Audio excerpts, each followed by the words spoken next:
This is the Nursing Home Abuse Podcast. This show examines the latest legal topics and news facing families whose loved ones have been injured in a nursing home. It is hosted by lawyers Rob Schenk and Will Smith of Schenk Smith LLC, a personal injury law firm based in Atlanta, Georgia. Welcome to the show.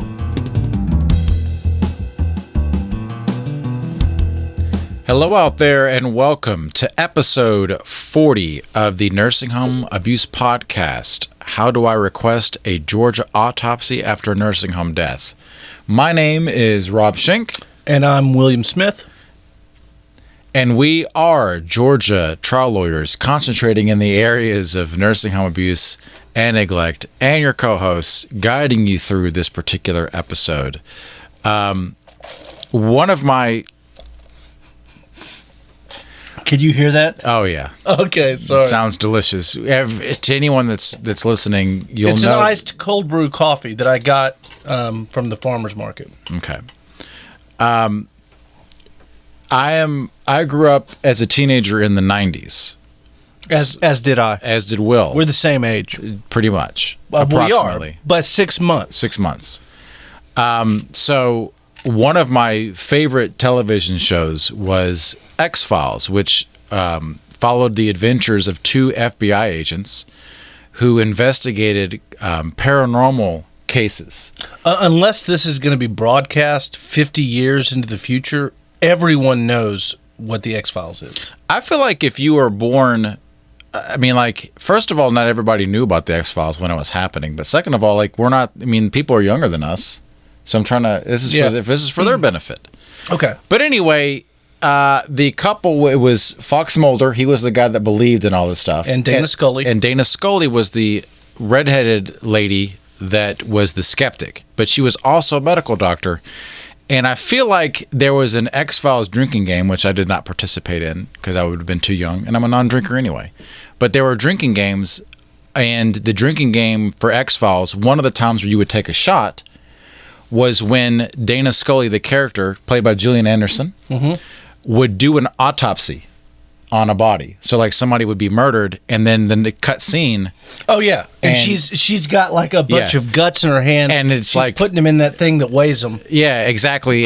And she's like, here we found this insect, and then Mulder knows that insect is only found in the Brazilian jungles, and therefore it was the chupacabra. Yeah, chupacabra. The chupacabra. And note that the tongue roll. Yeah. That's Georgia education for you. But anyway, I bring that up only in the sense that I wanted to kill a little bit of time, but also highlight what we're going to be talking about this episode, and that's about autopsies, when they're appropriate, when they are requested, when they're done without anyone's request, and why they're done at all. Basically, what is an autopsy? Autopsies, not just on the X-Files. Autopsies are essentially a determination based on an inspection of a body regarding the cause, manner, and underlying mechanism of death conducted by a medical doctor. The procedure documents all of the significant pathologic conditions present in the body at the time of death. So what are some of the benefits of conducting an autopsy? There's a really interesting article that I pulled from PBS, and we'll get to how this relates to a nursing home abuse case here in a second, but these are some things that I did not know about autopsies in general and why they can be beneficial. First is autopsies are beneficial because they can be used to discover hereditary illnesses. 40% of autopsies performed in the United States is interesting. 40% of the autopsies performed in the United States reveal diseases previously unknown to the individual's physician, because the autopsy employs techniques that cannot be used to detect such pathologies on the living. So discovering hereditary illness. Second is saving lives. Autopsies can enhance our understanding of diseases and how we die and contribute critical medical knowledge. Forensic pathologists have identified public health emergencies such as anthrax terrorist attacks through the use of autopsies. Right. Finally, something that for the family is autopsies can also be an important way for families and loved ones to seek reassurance and peace of mind to find out what was the cause of the death. What we're interested today in terms of benefits of autopsies is providing legal evidence. Legal autopsies can provide evidence in malpractice cases and nursing home abuse cases about what the instruments were, what were the causes and mechanisms of a death. So what is, according to this PBS article, when should an autopsy be performed in terms of the timeliness, which is apparently extremely crucial? Obviously, we know that it can't be a month out, but what is the timeline we're dealing with in terms of an autopsy? And according to this article from PBS, forensic pathologist Dr. Stephen J. Sina says that autopsies are best performed if performed within 24 hours of death before organs deteriorate, and ideally before embalming, which can interfere with toxicology and blood cultures. Preliminary results from the autopsy can be released within 24 hours, but the full results of an autopsy may take up to 6 weeks. So that's kind of an understanding of what an autopsy is, what it can be used for. So the real issue here is what we would like to talk about today with regard to deaths at a nursing home or assisted living facility is when can an autopsy be requested? We know that autopsies are important in terms of discovering mechanisms of death, so therefore they can be very appropriate at trial for building a brick or building the house of bricks of evidence regarding whether or not a nursing home has been negligent. But when are they requested? When are they done by order of law? In the state of Georgia, and remember that there are two different entities that might do this. The GBI the Georgia Bureau of Investigation might conduct an autopsy, or Georgia law may require that the county coroner or medical examiner's office conduct an autopsy. That's right. So those are going to be the individuals to be a medical examiner in the county if one is done. But first of all, when do the autopsies in the state of Georgia, and this would be pretty similar from state to state, but we're talking in the state of Georgia, when is it mandatory that an autopsy be done, meaning that regardless of what you as a loved one of someone who has passed away at a nursing home wants or doesn't want, that when will it happen by standing of law? And there's 9 reasons. And I'll just give you the reasons, but they're basically just 3 categories. The reasons are as a result of violence, by suicide or casualty, when the individual's in apparent good health, when they weren't being attended by a physician in any suspicious or unusual manner, with particular attention to those that are 16 years of age and under. After birth, but before age 7, if the death is unexpected or unexplained, as a result of an execution carried out pursuant to the imposition of the death penalty, an inmate of a state hospital or a state, county, or city penal institution, or after having been admitted to a hospital in an unconscious state without regaining consciousness within 24 hours of admission. Basically, the 3 categories are unusual circumstances, or violence, or possession by the state. So if you're a prisoner of a state institution and you die, they're going to do it. If they carry the death penalty out on you, they're going to do it. If somebody physically attacks you and there's violence involved and you die, they're going to do it. Or if you die and it doesn't make any sense. I mean, basically, if you die and you're 25 years old and you shouldn't have died, they're going to do it. If you if you are between the ages of birth and 7 and there's no documentation for an illness, they're going to do it. Now, understand that also the GBI has its own regulations, and there's slightly is expanded. One of the ones that they include is that they will possibly do an autopsy if you die while at work from a toxic agent or an injury. But basically, the bottom line is, if it doesn't make any sense why you died, if you're not 100 years old or you have a history of an illness that is slowly eating away at you, or you have a heart attack at the age of 60, they're going to do an autopsy to determine what your cause of death was. And that autopsy is mandated by law. Mandated by law. So if you belong to some religion, and there are many out there that have, procedures for dealing with dead bodies that may include, we don't desecrate the body, we don't open it up, it doesn't matter.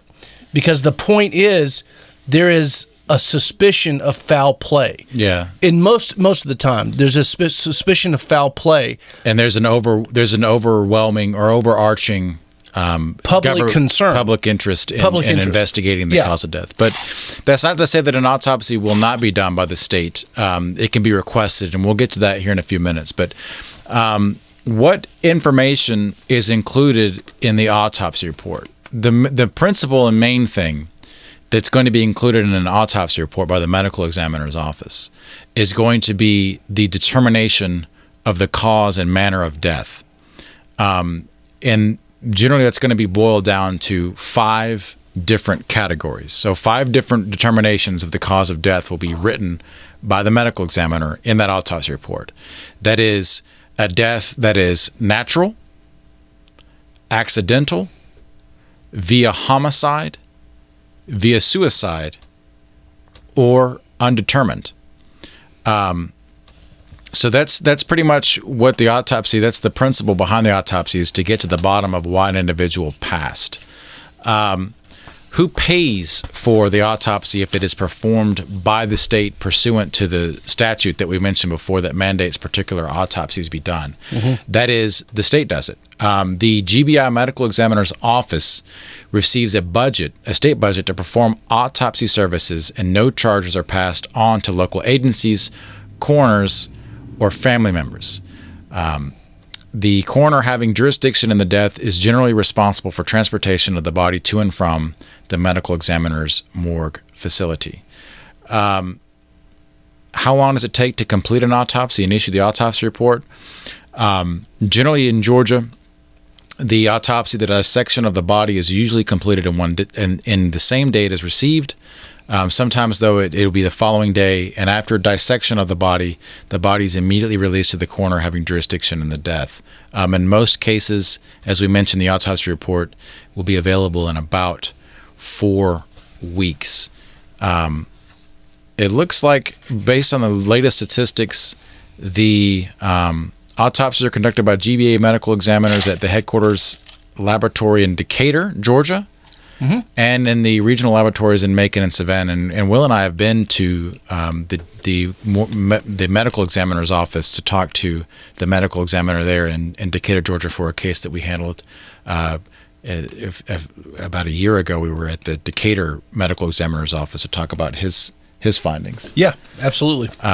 Anyway, Decatur is a great city. If you ever visit Atlanta, Georgia, drive out to Decatur. Yeah, and the motto is Decatur, where it's greater. Is that true? No, I'm not really sure. I feel like somebody has said that before. There's no way that I've just made that up. But if I have just made it up, then I coined the phrase and I declare copyright. I always imagined that I wanted to begin spelling Decatur with an A-U-R at the end and have the emblem of Decatur be a little dinosaur, like Decatur, like a dinosaur. You know what I'm saying? Like a little dinosaur. Anyway, so what I wanted to draw your attention to, the fair listener, the fair viewer, is the 9th category of when an autopsy is required. and that is after having been admitted to a hospital in an unconscious state and without regaining consciousness within 24 hours of admission. So there are going to be times when doctors don't know what this state law is. Medical professionals might not know that they're required to submit the death to the GBI or the medical examiner's office because they fit within this category.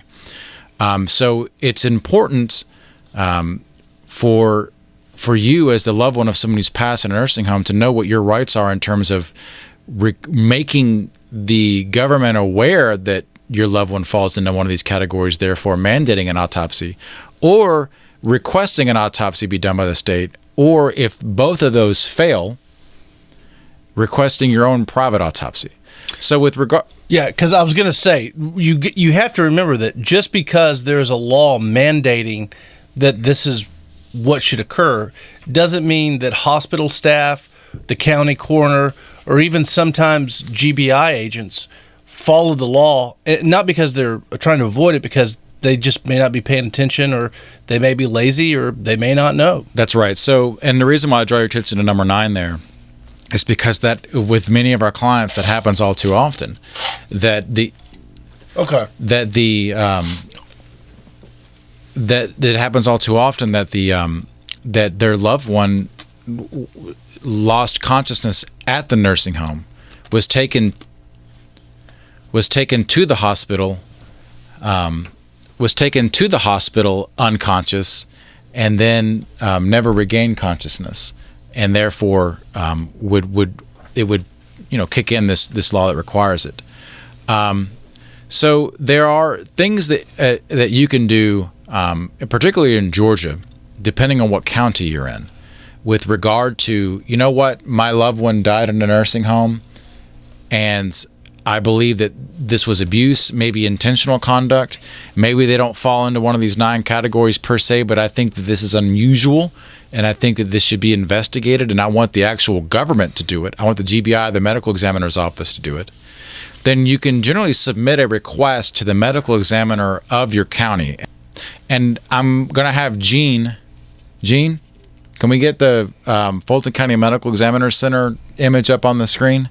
Yeah, so this is the, if you're watching this, you can see that this is a request form for residents of Fulton County, requesting that the medical examiner perform an autopsy for an individual. And again, you'll notice that the medical examiner in the state of Georgia has the final say of whether or not an autopsy will be done. It's not like you can go up and say, hey, medical examiner, I want you to do an autopsy, and they have to do it. It's absolutely not like that. They have complete discretion on whether or not an autopsy will be performed. So kind of the point of one of these is to let them know the facts surrounding the situation of your loved one's passing that might either, 1, mandate it under the law, or 2, might still make it where the medical examiner has a public interest to investigate the death. So that's kind of what this form is doing for you. It's bringing the case to the attention of the medical examiner. And I'm not saying this is going to be the form that everybody should use everywhere in the country or even the state of Georgia. This is just happens to be a medical examiner request form that we pulled from Fulton County, Georgia, which is where Atlanta is. That's where we are from, or we operate our offices out of.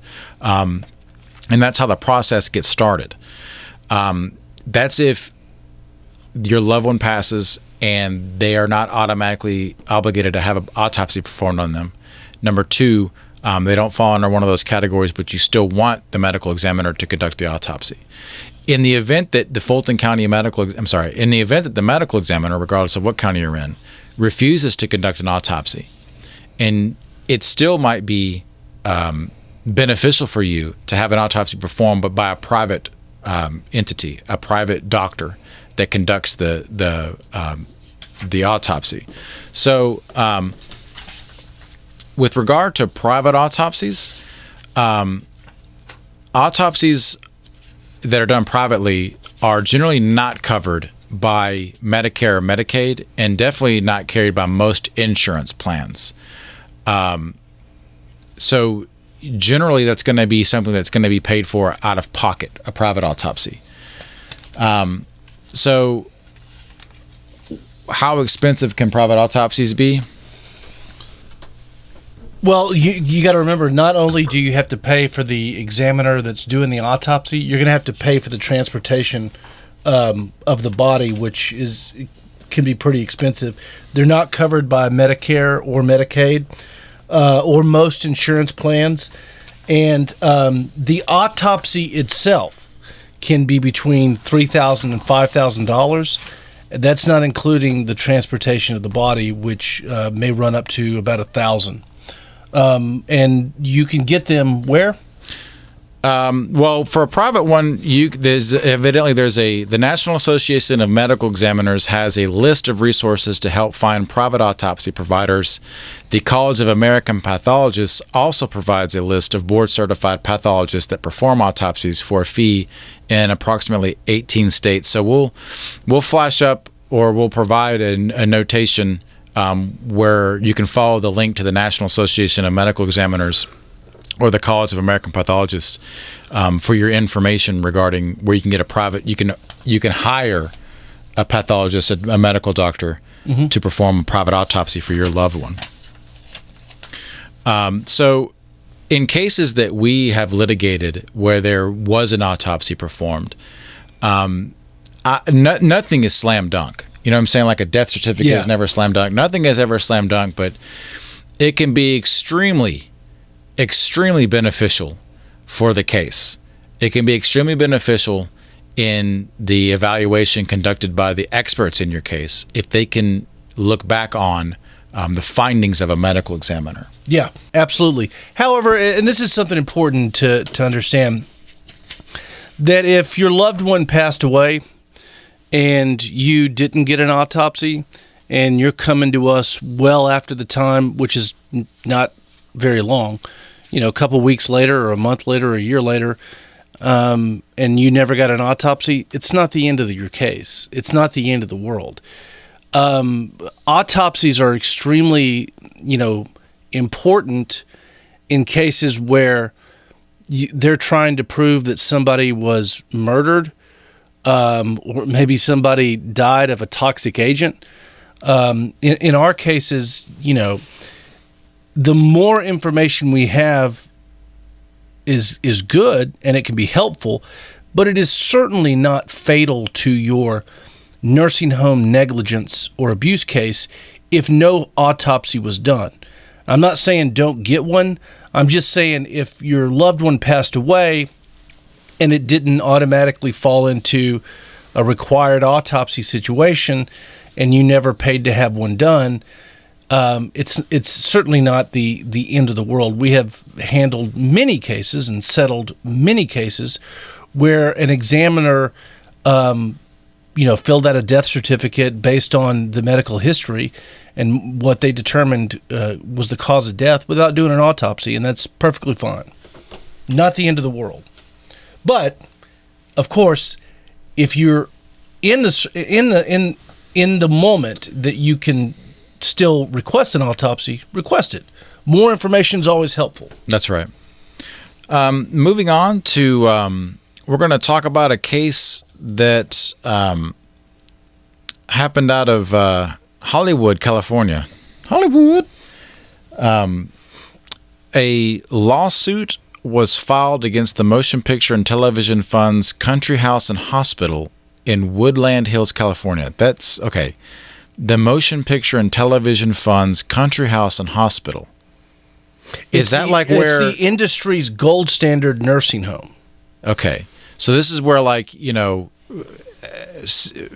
elderly persons that were in, or actors and stuff go to. Is that what this is? Or it can be where family members, like the individual who's at the center of this case, her son was a longtime writer for Matlock. Oh, I got it. Okay. So a lawsuit was filed against the Motion Picture and Television Fund's Country House and Hospital in Woodland Hills, California, on behalf of a resident with dementia who alleged she was groped by a fellow dementia patient who has a known recent history of sexually assaultive behavior. The accused male was recently admitted to the facility and has made inappropriate contact with at least 7 other female residents since his arrival. The listed defendants include President and CEO Bob Beitcher, and board members, yada, yada, yada, who have yet to file a response. So this is a case in which there is one resident who, with a history of sexually assaultive behavior, has sexually assaulted another resident of this particular nursing home.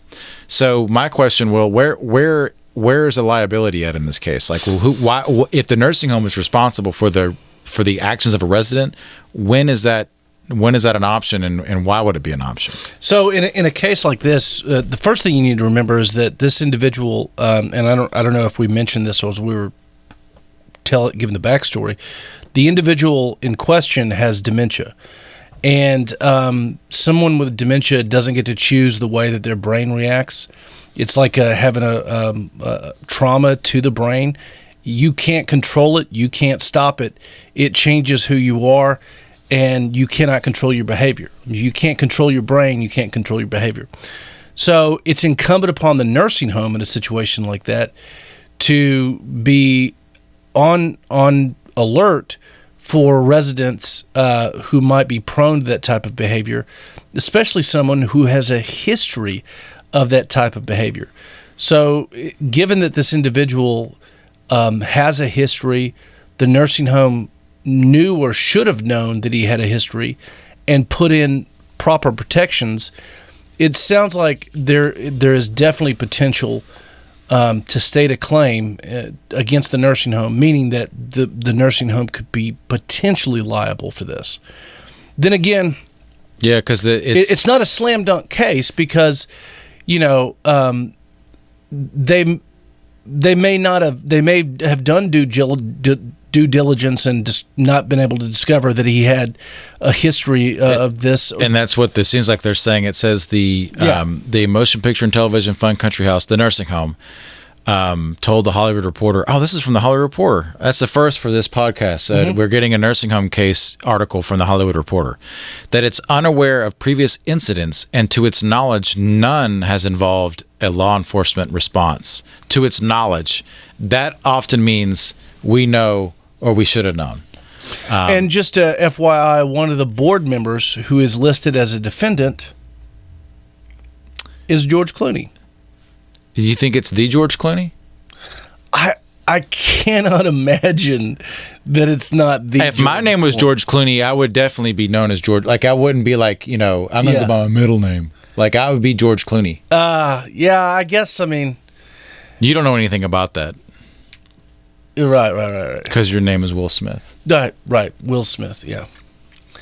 But I feel like Will Smith is far more common than George Clooney. That's true. Like, it's unique enough that if your name were eligible to be George Clooney, you may not do that. And it's also just, what are the odds that somebody had a name that was even eligible for George Clooney to be on the motion picture, what is it? Motion Picture and Television Fund's Country House and Hospital.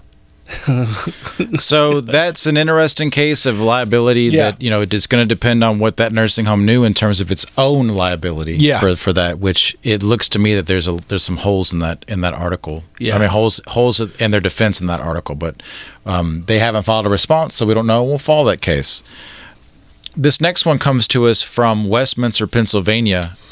Warminster. What did I say? Westminster. Did I? Yeah, 100% you did. We've got it on tape, and we can back it up. I've got England on the mind. I've been watching Sherlock again. The BBC program Sherlock. Yeah. And I watched last night an episode where they go to Devonshire. Yeah. So everything is Shire or Westminster. Yeah. That's right. That's what's on my brain.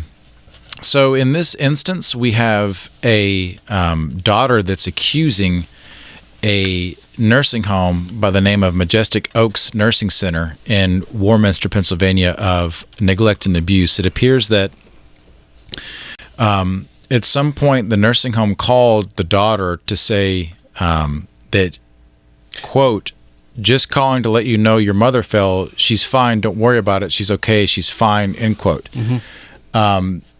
And then so the daughter, which is they're obligated to do if a resident falls. Yeah, they didn't do anything wrong there, but the problem is they didn't say anything about specific bruising or bruising period.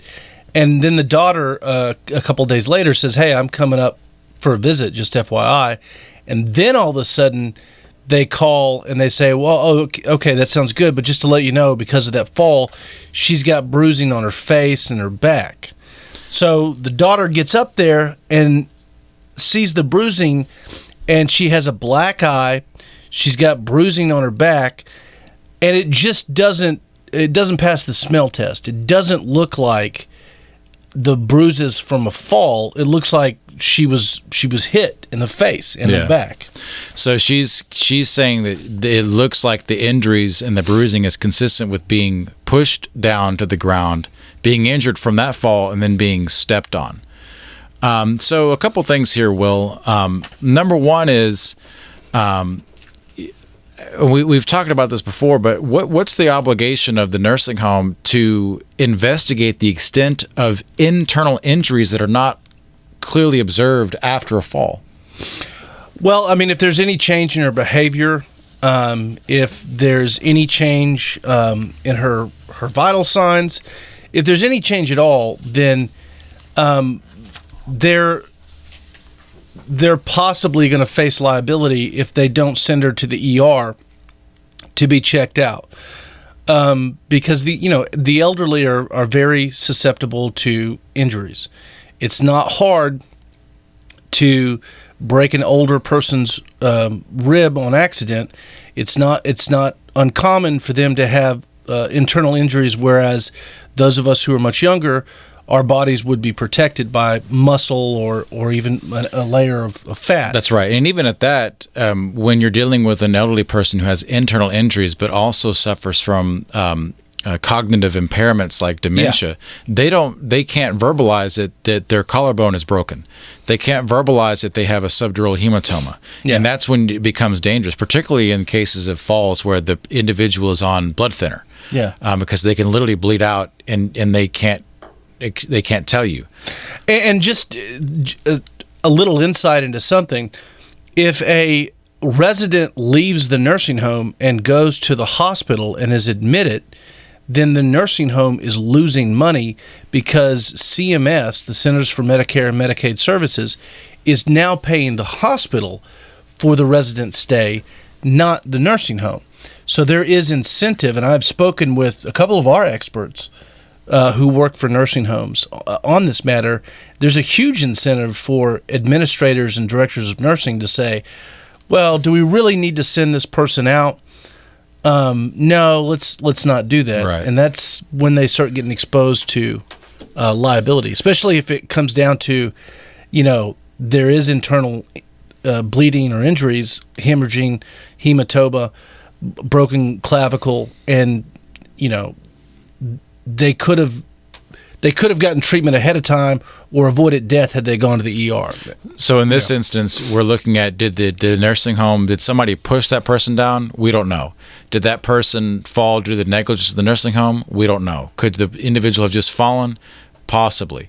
The issue here is what they did afterwards, and it sounds to me like even if they weren't negligent in causing the fall, even if their conduct wasn't intentional to cause the fall, they are definitely messing up here in their conduct afterwards.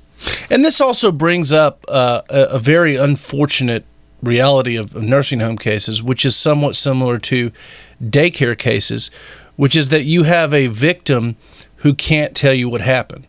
We have a client right now who was pretty clearly punched in the face or hit in the face in some manner. Like, I suppose, she's immobile, first of all. I suppose that a random nursing home resident could have walked in, hit her in the face, and walked out. A staff member could have done that. She could have fallen or been dropped and done that. We don't know because the nursing home says that they don't know what happened, and I can't ask her. So it's just a frustrating aspect of these cases. That's right. So with that, we will continue to monitor that particular lawsuit. And I think that might go ahead and conclude episode 4. Will's ready to conclude. He's ready to take a nap. Yeah. That will conclude episode 40 of the Nursing Home Abuse Podcast. Just to let you know, The audio can be downloaded on your favorite applications where you get your podcasts, such as Stitcher or iTunes. Yep. You can also watch this podcast in its entirety on the YouTube channel or at our website, nursinghomeabusepodcast.com, nursinghomeabusepodcast.com. And with that, we will see you next time. See you next time. Thanks for tuning in to the Nursing Home Abuse Podcast. Please be sure to subscribe to this podcast on iTunes or Stitcher, and feel free to leave us some feedback. And for more information about the topics discussed in this episode, check out the show website, nursinghomeabusepodcast.com. That's nursinghomeabusepodcast.com. See you next time.